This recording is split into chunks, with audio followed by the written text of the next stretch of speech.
안녕하세요. 백두산 금융연구소의 백두산입니다. 9월 23일 금요일 아침 9시 37분입니다. 어젯밤 미국 증시는 하락 마감했습니다. 하락 추세 중에 하락하는 거니까 자연스러운 일이고, 이건 일단 조금만 이따가 이야기를 할게요. 오늘은 요 이슈를 좀 먼저 이야기를 좀 해볼까 합니다.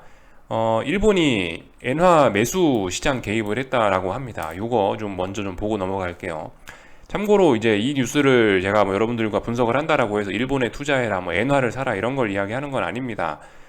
투자를 하시든 말든 그건 이제 여러분이 결정하실 문제고, 저는 아무튼 요거를 이제 같이 이런 뉴스를 분석을 하면서 이거를 어떻게 봐야 될지도, 그리고 이거에 어떻게 대응해야 될지, 만약 실제로 투자를 한다면 실질적으로 어떻게 하는 게 좋을지에 대한 어떤 그런 방법, 물고기 잡는 방법에 관해서 지금 연구를 하자는 거지, 하여튼 뭐 직접 투자하세요, 물고기를 잡자 이런 이야기는 아닙니다. 그런 측면에서 좀 그런 측면에 봐주셨으면 좋겠고, 이 엔화 매수 시장 개입을 했다는 거 한번 좀 보도록 하겠습니다. 일단은 그 다양한 조치들이 있을 수 있죠. 이 환율을 방어하는 데는요. 일단 한국 정부처럼 립 서비스만 할 수도 있는 거고, 저렇게 직접 자기 돈 써가면서 환율을 방어할 수도 있는 거고요. 임팩트는 당연히 자기 돈 직접 써가면서 방어하는 게 훨씬 임팩트가 클 겁니다. 그죠? 실제로 이게 임팩트가 큰 거는 이 여러 가지 측면에서도 임팩트가 좀 크긴 커요.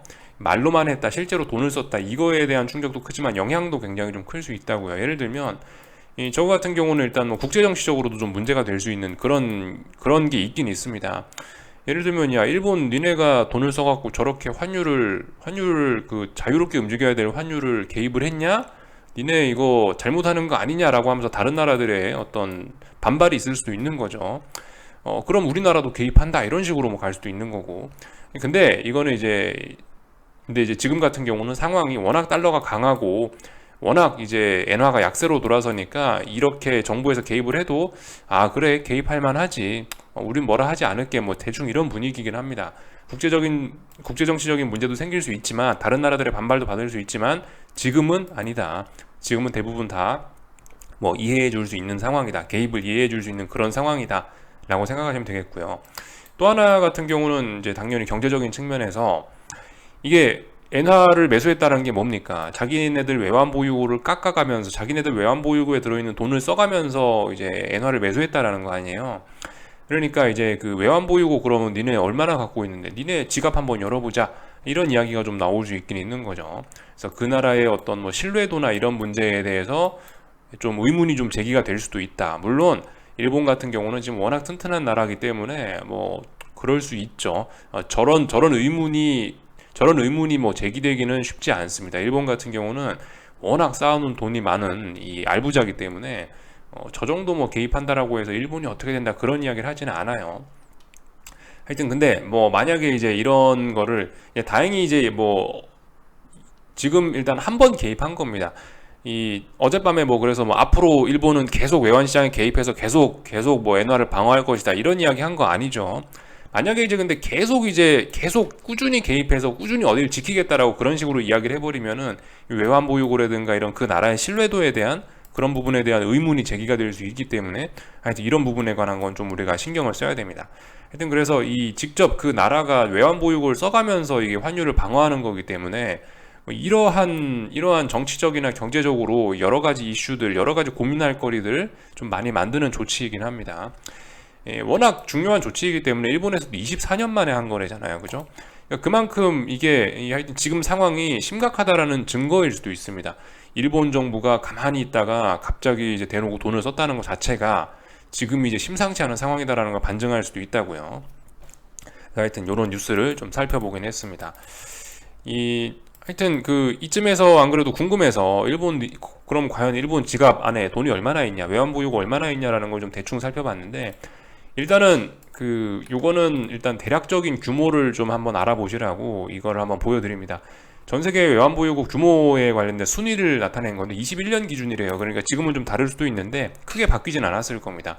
참고로 중국, 일본, 스위스, 인도, 러시아, 대만, 홍콩, 한국, 사우디, 싱가포르 순입니다. 다들 엄청나게 외환 보유고를 쌓아놓고 이제 다들 달러를 어마어마하게 쌓아놓고 있는 거예요. 이런 나라들의 특징은 대부분 이제 엄청나게 예전에 잘 나갔던 선진국이거나, 아니면은 97년도 IMF에서 달러가 모자라 갖고 한번 뒤통수를 세게 맞았던 나라이거나 개고생을 했던 나라이거나, 그런 나라들일수록 이렇게 달러를 쟁여놓고 있는 그런 경향이 좀 강합니다. 하여튼 외환보유고의 의미는 대략적으로 다들 아시죠. 어떤 그 나라의 대외적인 그런 신뢰도를 측정하는 좋은 그런 지표일 수 있는 겁니다. 근데 아무튼 그런 면에서 한국 같은 경우는 보시다시피 잘하고 있다고요. 그죠? 한국은 상당히 이래저래 건강한 나라인 거를 알 수가 있습니다.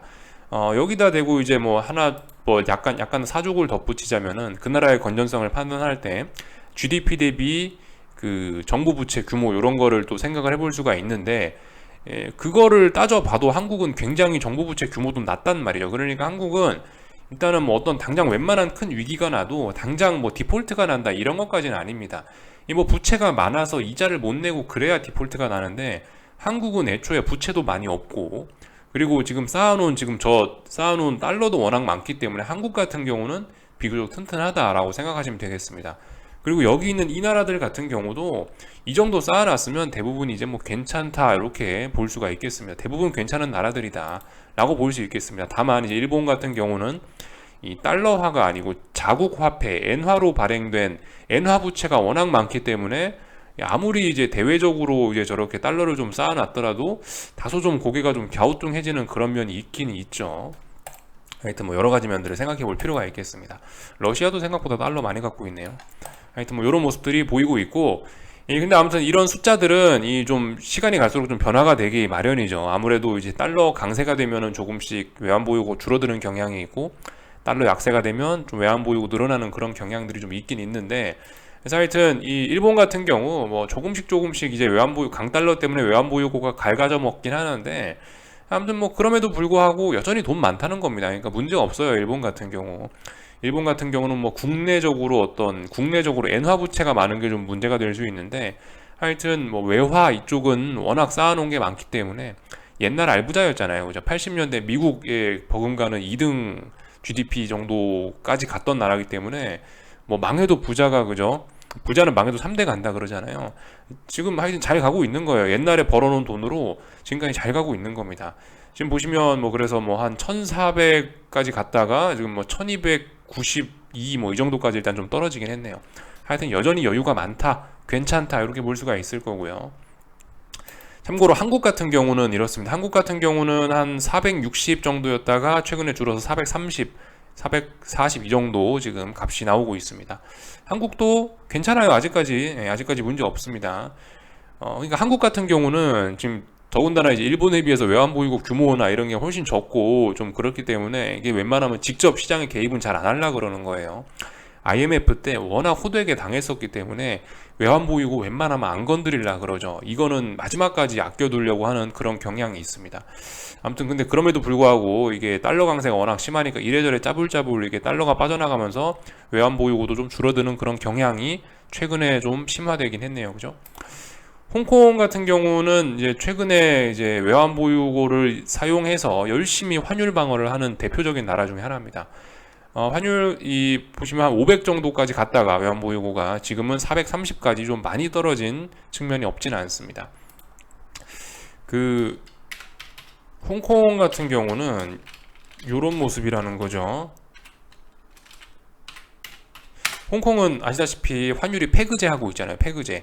그래서 7.85를 지키는 게 굉장히 중요합니다. 근데 이미 오래전부터 이 7.85 상단에 대한 테스트가 너무나 많이 진행되고 있기 때문에 그 외환보유고에 대한 부담이 분명히 있을 수 있습니다. 지금 여기서부터 시작해갖고 이게 언제지? 한 5월 달부터 시작해갖고 지금 현재 4개월째 여기서 놀고 있기 때문에 이 4개월째 지금 환율 방어에 상당히 외환보유고를 많이 쏟아붓고 있는 이런 상황입니다. 일본은 방금 말씀드렸다시피 한 번 개입한 거잖아요. 그러니까 뭐 외환보유고가 어쩌고저쩌고 그런 걱정 안 해도 되는데 이렇게 장기적으로 이게 이 환율 싸움이 들어가 버리게 되면은 외환보유고에 대한 체크를 잘 할 필요가 있겠습니다. 자기네 외환보유고를 사용해서 환율 방어하다가 자기네들 가진 돈 다 떨어져 갖고 나 이제 포기할란다 그러면 홍콩 경제는 와르르 붕괴될 수도 있는 뭐 그런 거겠죠. 또 그리고 여기에 뭐 예를 들어서 어떤 뭐 헤지펀드들 돈 많은 헤지펀드들이 개입을 해가지고 조금 장난치면은 진짜 이런 거 우르르 무너질 수도 있는 거죠. 무너진다는 거 위로 올라간다는 얘기죠. 하여튼 그렇게 될 수도 있다라는 거. 일본 엔화 얘기하다 하여튼 좀 넘어왔습니다. 엔화 하여튼 마저 좀 점검을 할 건데, 그래서 이 어떻게 됐냐, 어제 기술적으로 중요한 자리들이 대략적으로 여기였는데, 어 이게 그러니까 좀 그 전에 사연이 있긴 있습니다. 일본 같은 경우는 저 엔화 시장 개입하기 전에 그 초완화 통화 정책을 유지한다라는 이야기를 했어요. 여기 보시면은 일본은행이 3연속 자이언트 스텝에도, 미국의 3연속 자이언트 스텝에도 지금과 같은 초완화 통화 정책을 유지하기로 했다라고 로이터가 보고했다라고 하고 있죠. 그래서 단기 정책 금리를 마이너스 0.1, 장기 금리인 10년물 국채 금리를 0%로 유지하기로 했다라고 합니다. 굉장히 완화적이죠. 미국이 긴축적인데 얘는 굉장히 완화적입니다. 그러니까 어떻게 됐어요? 환율이 장중에 엄청나게 급등을 했다. 이거 잡으려고 타이밍 맞춰서 일본 정부에서 딱 외환보유고를 써서 개입을 해서 이렇게 환율을 낮춰놓은 겁니다. 그러므로 인해서 기술적으로 어떻게 됐냐? 여기 하나, 둘, 셋, 뭐 단기적으로 삼산, 뭐 단기적으로 어떤 단기 고점형 패턴을 좀 만들어내고 있는 이런 모습입니다. 그리고 중요한 지지선을 붕괴시켰으니까 강력한 매도세가 등장한 것도 맞죠. 그런 상황입니다. 그래서 단기적으로는 조금 이 흐름이 주춤할 수 있을 것 같아요. 그렇지만 아직 기술적인 측면에서 봤을 때 이 상승세가 완전히 꺾였다라고 이야기하기는 분명히 껄끄러운 측면이 있죠. 그리고 이 약간 좀 큰 그림도 좀 보긴 봐야 되는데, 지금이 이제 신고가 영역에서 막 랠리 중이라서 사실 탄력적으로 올라갈 수 있긴 한데요. 지금 자리에서 버벅버벅 하고 있지 않습니까? 지금 보시면 3주 주봉인데 3주간 여기 144, 145 부근에서 놀고 있는 거예요. 왜 여기 놀고 있나 봤더니 저기 뒤로 가보니까 여기 그 98년 우리나라 한국 IMF 왔을 때 그때 고점이 여기 어딘 거예요. 그러니까 여기 어딘가가 어떤 전고점으로서의 상당히 중요한 의미가 있는 자리라는 겁니다. 그렇기 때문에 이제 여기 어딘가에서 지금 현재 3주간 놀면서 매물을 소화하고 있는 그런 모습이 나타나고 있는 거죠. 그래서 일단 기술적으로 봤을 때 중장기적으로 위쪽으로 올라가는 이 상승 추세가 끝난 건 아니니까 일단 아직까지는 그러면 뭐 아직까지는 그죠? 이거를 어제 하락을 조정으로 보는 게 좀 맞긴 맞겠죠. 또 그리고 이게 뭐 지금 보시다시피 기술적으로 봤을 때 대략적으로 이 정도 부근이 여기 이 정도 부근이었던 진짜 중요한 의미가 있는 자리거든요. 만약에 얘가 엔화가 이제 아래쪽으로 가서 엔화 강세가 나올 거면 여기 고점 혹은 어딘가 또 하나 고점 만들면서 여기를 붕괴시키면서 이렇게 떨어져야 진짜 강력한 매도세가 등장한 거고 추세적으로 죽는 거 아니야 라고 이야기를 할 수 있다는 거죠. 아직까지는 뭐 전혀 그런 거 아니라는 거죠. 그래서 아직까지는 뭐겠어요? 눌림시 매수 전략이 맞긴 맞습니다. 죽을 때 매수하자 이런 전략이 맞긴 맞는데 그렇다는 거죠. 근데 이제 이 중요한 건 아무튼 이 이슈와 관련해서 타이밍 이런 것도 좀 굉장히 중요하긴 합니다. 일단 뭐 중장기적인 방향성, 기술적으로 일단 위쪽으로 올라가는 게 맞다라고 일단 본다라고 말씀드렸고, 또 그리고 방금 전에 이 일단 기본적인 이야기, 일본 통화 정책 어떻게 하고 있냐? 방금 전에 보시다시피 미국이 75bp를 올린다고 하고 최종금리가 5%에 최종금리 5%까지 올릴 거라고 하는 와중에도 우리는 완화적으로 간다라고 하고 있잖아요. 그러면 미국과 일본의 금리 차라든가 이런 게 당연히 문제가 좀 많이 날 수가 있는 거고, 그럼 당연히 엔화 약세가 될 가능성이 높아지겠죠, 그죠? 그렇게 생각하시면 되겠습니다. 그래서 기본적으로나 기술적으로나 일단 위쪽으로 올라가는 게 맞긴 맞아 보인다라는 이야기를 좀 드릴 수가 있을 것 같은데요. 문제는 이제 타이밍입니다. 여러분들 투자에서 제일 중요한 건 이런 아이디어는 일단 가질 수 있어요. 그렇다면 이 아이디어가 언제 시장에서 입증이 되는지 구체적인 타이밍을 노리는 게 좀 중요한데, 지금 일단 장대 음봉 나왔잖아요. 이게 장대 음봉이라는 게 뭡니까? 매도세죠. 위로 올라가겠다는 의미는 아닌 거예요. 일단 아래 꼬린 달았지만 일단 이 어제 강력한 매도세가 나온 것도 사실이기 때문에 일단 아래쪽으로 더 간다라고 봐주는 게 좋겠죠. 그래서 만약 엔화를 매수하시고 싶으신 분들, 위쪽으로 올라간다에 베팅하시고 싶으신 분들 같은 경우는 잘 한번 생각을 해볼 필요가 있는 거죠. 어디쯤에서 이 하락세가 멈출 것인지를 좀 볼 필요가 있긴 있을 겁니다. 혹은 아니면은 어제 저점 부근을 나는 임의의 지지력이라고 설정을 하겠다라고 생각을 하고 이 부근에 내려올 때 조금씩 뭐 분할 매수를 한다든가, 그러다가 이제 이 라인 붕괴가 되면 아예 포기를 한다든가 뭐 이런 전략을 써볼 수도 있을 거고요. 하여튼 중요한 건 타이밍입니다. 어제 뭐 저렇게 일본 엔화가 떨어졌다라고 해서 이건 매수의 기회다라고 하면서 여기서 이제 위쪽으로 방향을 잡는다, 조금 좀 생각을 해볼 필요가 있다는 거죠. 물론 아이디어가 뭐 맞을 수 있고 뭐 방향성이 맞고 기술적으로 그 맞을 수 있긴 있는데 구체적인 타이밍이 지금이냐, 그런 건 좀 우리가 생각을 해봐야 될 필요가 있다라는 것이죠. 그래서 하여튼 이런 이야기를 좀 들어봤습니다. 하여튼 솔직히 뭐 일본 경제가 지금 좋은지 안 좋은지 전 솔직히 잘 모르겠어요. 별 관심도 없고. 근데 일단 이 금리를 보면서 우린 개인적으로 이렇게 좀, 저는 일단 개인적으로 금리를 보면서 이렇게 생각하고 있습니다. 일본 말씀드렸다시피 지금 초완화적인 통화 정책을 펴고 있잖아요. 자신 없다는 거예요. 경제에 자신 없다는 거. 미국 같은 경우는 뭐예요? 그래도 인플레 잡으려고 하고 있죠. 인플레 잡는데 이 인플레 잡는 과정에서 긴축을 하면서 부작용이 날 수 있단 말이죠. 경제 침체될 수 있는데 그럼에도 불구하고 막 70, 50 계속 올리잖아요. 75bp씩. 이 이야기는 그만큼 경제에 그래도 자신이 있다는 거고 그만큼 경제가 튼튼하다라는 걸 의미합니다. 그래도요. 아직까진 경기 침체가 날 위기가 있지만 그래도 튼튼하다라는 거예요. 버틸만 하니까 75로 올리는 겁니다. 근데 일본은 75 올리면 그죠? 말씀드렸다시피 엔화로 된 엔화 표기 부채가 굉장히 많기 때문에 미국처럼 그렇게 올리면 작살날 수 있는 거죠. 하여튼 뭐 이런저런 점들 때문에 이 금리 상황만 봐도, 금리 상황만 두 개를 비교를 해봐도 일본이 미국에 비해서 경제가 좋다라고 이야기할 수 있겠느냐, 이렇게 생각하면 당연히 엔화는 계속 더 약세 흐름 보이는 게 맞지 않겠느냐라는 생각을 개인적으로 좀 해보긴 했습니다. 그래서 뭐 여러 가지 아이디어를 좀 하여튼 드려봤는데 도움이 되셨을려나 모르겠고, 하여튼 이제 어제 있었던 일들, 미국 증시 이야기들 좀 간단하게 해보고 하겠습니다. 하여튼 어젯밤에 이 소식 때문에 장중에 달러 인덱스가 출렁출렁했죠. 그래서 제가 녹화를 끝내자마자 달러가 급락하기 시작했고, 엔화 때문에 저 일본은행 개입 때문에 급락하기 시작했었고, 이 달러가 순간적으로 급락하면서 주식시장은 순간적으로 좀 많이 올라오기도 했었습니다. 이런 모습들. 지금 하여튼 시장은 논리적으로 잘 움직이고 있는 거예요. 달러 인덱스의 움직임에 맞춰서 매우 논리적으로 잘 움직이고 있습니다. 달러가 장중에 올라가면 주식시장 떨어지고, 달러가 떨어지면 장중에 주식시장 올라가고, 미국 증시 이야기하는 건데 이런 식으로 움직이고 있다라는 겁니다. 근데 솔직히 뭐 엔화가 뭐 어제 그렇게 급락했다라고 해서 달러가 이렇게 움직이는 게 사실 좀 개인적으로 약간 오바이지 않겠냐라는 생각을 좀 하긴 했어요. 달러 인덱스 구성하는 수많은 요소들이 있지만 그 중에 절반이 유로화라는 얘기죠. 유로존은 가만히 있는데 일본에서 그렇게 했다라고 해서 일본 엔화가 출렁거렸다고 이게 달러화가 이만큼 움직일 건가? 개인적으로 좀 의심이 좀 들긴 들었는데, 하여튼 아래 꼬리 달고 올라가면서 이 달러 강세 추세는 여전함을 잘 보여줬습니다. 잘 올라가고 있다, 요거 한마디면 될 것 같아요. 요 정도 이야기를 뭐 드리면 될 것 같고요. 어제 이슈가 하나 더 있었죠. 그 영국 중앙은행에서 영국 중앙은행에서 보시다시피 이렇게 금리 결정을 했는데 예상 외였어요. 50 올릴 거라 예상했는데 50 그대로 올렸습니다.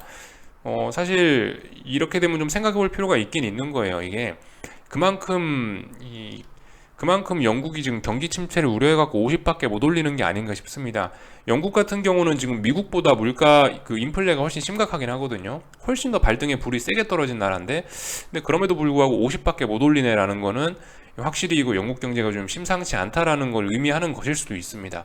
어쩌면은 제 생각엔 그래서 어제 밤에 미국 증시가 하락했는지도 모르겠다라는 생각이 들어요. 그러니까 차라리 뭐 영국도 75에서 100 정도 확 올려버리면은, 야 그래도 저놈들이 뭔가 믿는 구석이 있어서 경제가 괜찮나 보다, 그래서 금리를 세게 올리나 보다라는 인상을 줄 수도 있었을 텐데, 이 미국이 75, 유로존 중앙은행 ECB가 75, 스웨덴이 뭐 100bp 올리는 와중에 이 지들은 50밖에 못 올렸으면은 좀 그런 인상을 좀 줄 수밖에 없겠죠. 그죠? 요즘 시장 대세가 75에서 100bp 인상이잖아요. 근데 50만 올렸다고 하면 야 얘네 어디가 안 좋나 보다 라고 생각하는 그런 불안감이 좀 나오지 않았을까 싶습니다. 그러니까 지금 같은 상황에서는 금리를 많이 올리는 게 차라리 금리를 많이 올리는 게 단기적으로는 매를 맞을 수 있지만 시장이 그래도 경제가 괜찮구나라는 인상을 줄 수 있어서 이후에는 좀 반등시키는 요인이 될 수 있을 것 같아요. 지금 상황에서 인플레가 심각한 건 모두 알고 있는데 금리를 찔끔 올린다, 이러면은 오히려 야 얘네 봐라 경기 침체 우려가 심각한가 보다라고 하면서 오히려 시장이 안 좋아질 수 있다라는 생각을 하고 보고 있습니다. 그래서 뭐 이 정도 봤고요. 뭐 나머지 특별한 이슈는 없는 것 같습니다. 그래서 어젯밤 미국 증시 같은 경우는 뭐 영국에 뭐 저런 영향도 받았을 거고, 뭐 일본에 저런 영향도 받았을 거고, 또 그리고 결정적으로 FOMC 회의의 여파를 소화하는 그런 과정이겠죠, 그죠? FOMC 회의에서 굉장히 매파적인 이야기 했잖아요. 그 때문에 주식시장이 충격이 하루 받았고, 그 연속으로 뭐 계속해서 하여튼 회의 결과를 천천히 반영시키고 있는 중이다라고 봐도 괜찮을 것 같습니다. 그래서 하여튼 미국 증시는 하락 마감을 했다라고 할 수가 있겠죠. 그리고 뭐 금리와 관련된 부분이 계속 불안감이 자극이 되니까 나스닥이 더 많이 빠지고 있는 모습도 자연스러운 모습이고요. 하락장이니까 하락 종목이 더 많은 것도 자연스러운 모습이고, 특별히 이상한 거 없고 할 말이 없습니다. 잘 빠지고 있기 때문에요. 그래서 뭐 S&P 말씀드렸다시피 뭐 기술적인 이야기 좀 하자면은 여기 3725란 자리까지 목표치가 열렸다라는 이야기를 해드렸고, 천천히 잘 빠지고 있습니다. 일단 목표치 여기까지 열렸다. 3725가 붕괴되거나 이 자리를 테스트하는 것만 해도 사실상 다중바닥형의 의미는 없어지는 거다라는 이야기를 드리고 있죠. 다중바닥형 하나, 둘, 셋, 넷 이런 식으로 다중바닥형 만들 가능성이 아직은 있는데, 이 자리 터치하거나 이 자리를 붕괴시키면은 이거는 별로 의지가 없는 거다라고 일단 봐줄 거라고요. 어쨌든 아직까지 다중바닥형 가능성 S&P는 다소 살아있다라고 생각을 합니다. 근데 말씀드렸다시피 나스닥은 뭐 그럴 가능성 거의 없다라고 일단 보고 있죠. 나스닥 같은 경우는 뭐 그래서 잘 빠지고 있는 거예요. 여기 보시면 11,250이라는 자리가 목표치 열린 거고, 아래쪽으로 잘 가고 있으니까 딱히 할 말은 없습니다. 물론 이 중간 자리에도 지지선은 있어요. 어제 저점 정도 되는 자리가 이 제가 설정해 놓은 이 마디 가격 중간에 있는 어떤 지지선 자리이긴 합니다. 그래서 뭐 지지선 부근이 뭐 어떤 약한 지지선이 있긴 있는데 별 의미는 없는 것 같고, 하락 목표치는 아래쪽으로 더 열려 있다, 잘 빠지고 있다, 이 정도 보시면 될 것 같습니다. 뭐 변동성 지수 이런 거 한 번씩 체크는 하긴 해야 되는데, 보시면 이래요. 요즘에 그러니까 시장이 굉장히 천천히 빠지고 있다 보니까 변동성 지수는 오히려 감소를 하고 있습니다. 어제 S&P 현물 지수가 0.48%, 0.84% 빠졌는데도 불구하고 변동성 지수가 이렇게 죽고 있죠. 물론 이게 이제 완전히 아래쪽으로 내려오는 그런 그림은 아닙니다. 아직까지는 위쪽으로 계속 올라가는 그림이긴 한데, 그러니까 이런 게 어쩌면 굉장히 답답한 측면일 수 있다라는 거죠.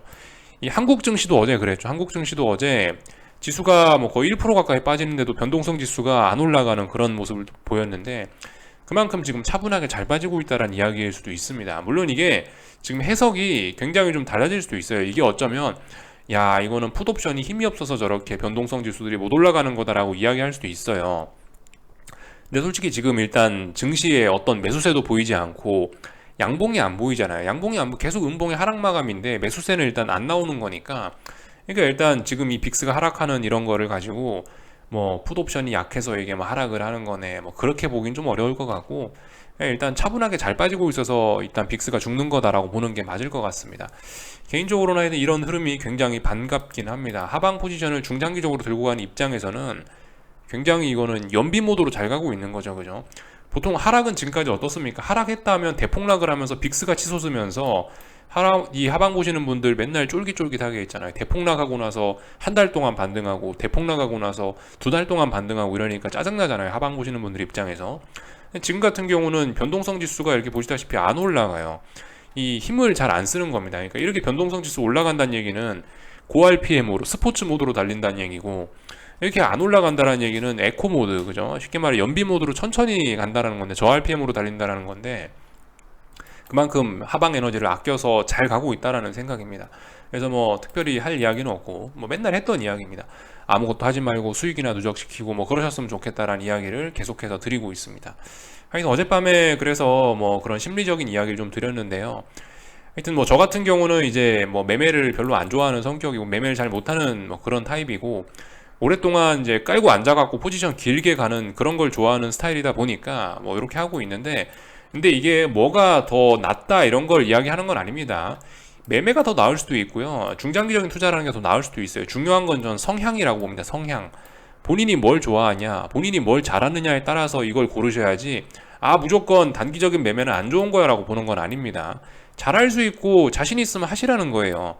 단기 매매에도 장점이 있고 단점이 있는 겁니다. 단기 매매 많이 하면 뭐가 좋아요? 현금 흐름이 많이 생길 수 있잖아요. 현금 흐름 많이 생길 수 있는데, 장기 투자해버리면 현금 흐름 안 생기잖아요. 그럼 그 사이에 뭐 해야 돼요? 숟가락 빨고 있어야 돼요. 이런 점은 분명히 전업 투자자들 입장에서 안 좋은 겁니다. 전업 투자자들 입장에서 매매를 좀 하긴 할 필요가 있긴 있는 거예요. 안 그럼 본인이 좀 힘들어지는 측면이 있죠. 근데 아무튼 이런저런 뭐 장단점이 서로 다 있는 겁니다. 대표적으로 하나만 말씀을 드렸지만, 무조건 이게 좋은 거다, 무조건 이게 좋은 거다라고 주장하는 건 아닙니다. 하여튼 제일 중요한 건 본인의 스타일을 찾는 것이 가장 중요한 거고, 그리고 이 스타일을 찾기 위해서 많이 노력을 해봐야 된다라는 거죠. 이것저것 다 해보긴 하세요. 옵션 매매도 해보시고요, 뭐 선물 매매도 해보시고, 파생상품 뭐 이것저것 해보시고, 펀드도 해보시고, 주식도 해보시고. 그러니까 아직 본인 스타일을 못 찾았으면 이것저것 해보시면서 그 스타일을 찾아야 됩니다. 대신에 스타일을 찾는 과정에서 너무 투기적인 면으로 빨려 들어가서 큰 돈을 베팅해서 이 자기 자본금을 너무 많이 까먹으면 안 되겠죠. 자기 스타일을 찾는 과정에서 너무나 많은 지출, 너무나 많은 이 학원비를, 너무나 많은 수업료를 들여버리면은 그거는 이제 본인 미래에 좀 문제가 생길 수 있기 때문에 소액으로 해보셔야 됩니다. 그런 소액으로 하는 대신에 심리적으로 많이 느껴야 되겠죠. 이게 뭐가 마음이 편한가, 그런 거를 잘 느껴볼 필요가 있습니다. 저 같은 경우는 이제 굉장히 오랫동안 그걸 좀 많이 느껴봤고, 좀 괴로워도 해봤고, 이제 그렇게 해보고 나서 이제 느낀 거예요. 옵션 매매까지도 뭐 다 해보고 나서 이제 이게 맞구나, 이게 마음이 편하구나라는 걸 이제 느꼈으니까 저는 이제 이렇게 아예 눌러 앉은 건데, 아직 그런 과정을 안 겪어보신 분들은 한 번쯤은 근데 체험을 해볼 필요는 있다라는 겁니다. 무조건 나는 매매는 안 돼, 무조건 난 장투야, 이것도 좀 아닐 수 있다는 거예요. 여러 가지로 생각해 보셔야 됩니다. 뭐 나쁜 건 없습니다. 하여튼 그죠? 하여튼 그래서 어젯밤 미국 증시 같은 경우는 뭐 이런 FOMC 매파적인 이런 이야기로 하락을 했다, 이 정도 보고 넘어가면 될 것 같고요. 그리고 어젯밤에 하여튼 이야기가 좀 자꾸 새는데, 금리 같은 경우도 또 급등을 했습니다. 그죠? 10년물 국채 금리가 또 대급등을 했어요. 확실히 레벨업 되고 있죠. 자연스러운 반응이라고 봅니다. 이런 점들이 나스닥에 또 큰 부담으로 작용을 했을 거예요. 그죠? 말씀드렸다시피 금리가 이 전고점을 넘어서기 전에 여기 짜불짜불 오르는 구간에서는 이런 흐름을 무시할 수 있었다고요. 근데 이 레벨업 되고 변동성이 확대되면 이런 걸 무시할 수 없다고요. 그죠? 사실 어젯밤에 그래서 뭐 FOMC 회의 결과를 소화하고 어쩌고저쩌고 해서 하락 마감했다라고 합니다만은, 기술적인 측면, 어떤 그 금융시장의 논리로만 보면은 금리가 급등하면서 달러가 치솟았고, 그 덕분에 뭐 미국 주식시장이 하락했다, 이렇게 볼 수도 있는 겁니다. 하여튼 금리가 굉장히 많이 올랐다라는 게 중요한 점입니다. 이런 점들, 그죠? 시중의 금리를 크게 끌어올릴 수 있으니 갈수록 경기 침체 우려, 디폴트 우려, 이런 것들은 부담스러운 수준까지 다가오고 있습니다. 한 4% 정도까지 목표치 열렸다라고 이야기를 해드리고 있는데, 생각보다 좀 빨리 가고 있어서 저도 좀 당황스러운 이런 상황입니다. 하여튼 경기 침체 우려가 있는 과정에 뭐 증시는 잘 하락을 하고 있는 거고, 아직까지 중요한 지지선들을 막 붕괴시키고 그러진 않았습니다. 그죠? 여전히 아직 우리는 그 시험의 구간 안에 있긴 있는 거예요. 완전히 레벨을 내려앉혀야지 이게 뭐 붕괴가 됐다 어쩌고저쩌고 하지. 아무튼 아직 말씀드렸다시피 이 정도면 사실상 붕괴라고 보는 거지, 사실상 레벨 다운이라고 하는 거지, 아직 레벨 다운 되지는 않은 거예요. 그죠? 그러니까 경거망동하지 마시고 좀 잘 지켜봐야 될 필요가 있습니다. 차분하게요. 비트코인 이런 친구들도 좀 차분하게 그죠? 붕괴시키지는 않고 그냥 구경하고 있네요. 요까지 보면 해외 증시 다 본 것 같고요. 그죠? 나머지 특별한 거 없죠? 한국 증시 오늘 그래도 좀 버티긴 하네요. 오늘 중요한 거 보니까 LG에너지 솔루션 잘 보셔야 될 것 같습니다. 여러분들 47만원 싸움하고 있네요. 종가상으로 붕괴시켜야 의미가 있는 겁니다. 종가상으로요. 종가상으로 47만원이 붕괴돼서 완전히 내려앉혀야, 그래야 이제 LG에너지 솔루션에 강력한 매도세가 등장했습니다. 이거 안 되겠네요 라고 그제서야 이야기할 수 있는 겁니다. 이거 종가에 어떻게 될지 모르죠. 오늘 뭐 갑자기 급반등 나와갖고 48만원, 49만원에 마감할 수도 있는 거니까 일단 장 막판까지 지켜보자고요. 그리고 오후 3시나 넘어서 그때도 회복을 못했네, 그때도 47만원 아래 있네 라고 하면 이제 그때 가서 뭘 하면 되겠죠. 하여튼 47만원짜리 중요한 자리인데 그 자리를 테스트하고 있습니다. 그래서 지금 같은 경우 이 단기적인 측면에서 하나, 둘, 셋, 뭐 이런 식으로 어떤 3, 4형, 단기 고점형 패턴이 만들어지고 있는 과정일 수 있습니다. 오늘은 중요한 지지선 테스트하고 있으니까 잘 봐야 되고요. 삼성전자는 이미 오래전에 추세가 죽어있기 때문에 오늘 조금 하락이, 이 정도는 하락이 멈추는 선입니다. 이 정도 하락이 멈춘다라고 해서 그다지 의미가 있을 것 같지는 않고, 하여튼 이 LG 에너지 솔루션이 죽느냐 사느냐 이런 부분을 좀 잘 지켜보셨으면 좋겠습니다. 하이닉스는 알아서 잘 가고 있네요. 이 정도 모습 살펴봤고, 한국 증시 오늘 300 혹은 301 저항 테스트 하고 있습니다. 어제 비록 어제 변동성 지수가 하락 마감하긴 했지만 그래도 이 코스피의 하락이 좀 작은 편은 아니라고 좀 생각은 하긴 하거든요. 그러니까 이런 어떤 하락의 멈춤, 하락의 주춤, 이런 과정이 좀 필요하긴 합니다. 하여튼 하방 보시는 분들 입장에서 제 생각에 제일 좋은 거는 이 5일선과 볼린저 밴드 하단선 사이를 아슬아슬하게 타고 내려가는 이런 흐름들이 가장 좋긴 합니다. 근데 아직까지는 일단 그런 흐름들 잘 가고 있죠. 5일선 기울기 괜찮고 볼린저 밴드 하단 기울기 괜찮고 잘 가고 있으니까 딱히 이야기는 하지 않을게요. 하여튼 잘 가고 있습니다. 레벨 다운 될 수 있으려나 하여튼 오늘 좀 잘 보자고요. 200 일단 하여튼 290대로 확실하게 좀 내려오면 지금 299.5 이런 건 좀 그렇고요. 확실히 290 뭐 중반 정도 한 뭐 295 이 정도 좀 내려오면은 이제 레벨 다운 확실히 됐네요. 일단 이런 식으로 좀 이야기를 해드릴게요. 지금 이게 워낙 중요한 자리다 보니까 이게 시장이 보시면은 딱 300이다 이러면서 정확하게 300자리에서 막 움직이고 이런 게 아니에요. 보시면은 저도 이게 사실 정확하게 숫자를 정확하게 이 자리입니다라고 딱 드리고 싶긴 한데 지금 그렇게 못 드리는 이유가 보시면 이 주변에서 좀 애매하게 좀 굉장히 오랫동안 많이 싸웠단 말이죠. 살짝 붕괴시키기도 하고 심지어 뭐 295 부근까지도 어쩌면 그러니까 그러니까 조금 넓게 보면 295에서 한 뭐 305 정도까지가 어떤 300에 대한 지지력 영향이 있는 그런 자리라서 좀 더럽게 움직였어가지고 지금 정확하게 이 자리가 딱 그 지지선입니다. 저항입니다라고 이야기는 못 드리겠는데 아무튼 지금 상황은 약간 턱걸이 붕괴인 거고요. 295 이 정도쯤까지 내려가면 이제 그럼 완전히 이제 붕괴됐습니다. 완전히 레벨 다운 됐습니다. 요렇게 좀 인정을 하도록 하겠습니다. 요 정도 이야기. 그래서 하여튼 잘 빠지고 있으니까 딱히 할 건 없을 것 같고요. 코스닥 같은 경우도 그렇습니다. 코스닥 같은 경우도 보시면 1030이라는 자리가 중요하다라 말씀드렸는데 1030이라는 자리 그죠? 이것도 사실 좀 그래요. 사실 1030이라는 자리라고 제가 딱 그어놓긴 했는데 보시면 약간 좀 위아래로 좀 몇 포인트 정도씩 더 움직인 게 있긴 있습니다. 그렇지만 이건 뭐 그냥 1030이라고 이야기해도 그다지 큰 상관은 없을 것 같아요. 보면은 최근에 실제로 1030이라는 자리를 기준으로 좀 딱딱딱 맞춰 움직이는 경향이 보여서 1030이라는 자리를 이건 기준으로 제시해 드릴 수 있을 것 같고 한 1030짜리 지지력 싸움하고 있는데 뭐 자꾸 건드리고 있는데 별로 지지하겠다는 의지는 없는 것 같죠. 하여튼 이 1300 완전히 종가상으로 붕괴되면 이제 붕괴된 거다라고 인정하겠습니다. 아직은 테스트하고 있는 거죠. 아직은요. 이 정도 받고 원달러 환율 같은 경우는 어제 엔화 이런 거의 영향으로 인해서 일단 뭐 7원 정도 하락하고 있는데 매우 잘하고 있다라고 봅니다. 어제 14원쯤 어제 17원 급등했으면 7원 정도 하락할 수도 있는 거죠. 그죠? 개인적으로 조정 잘 나오고 있다라고 봅니다. 1400원 지지력. 이젠 1400원이 지지력입니다. 지금 1400원 터치도 안 하고 있다는 게 굉장히 좀 암울한 모습이라 할 수 있겠네요.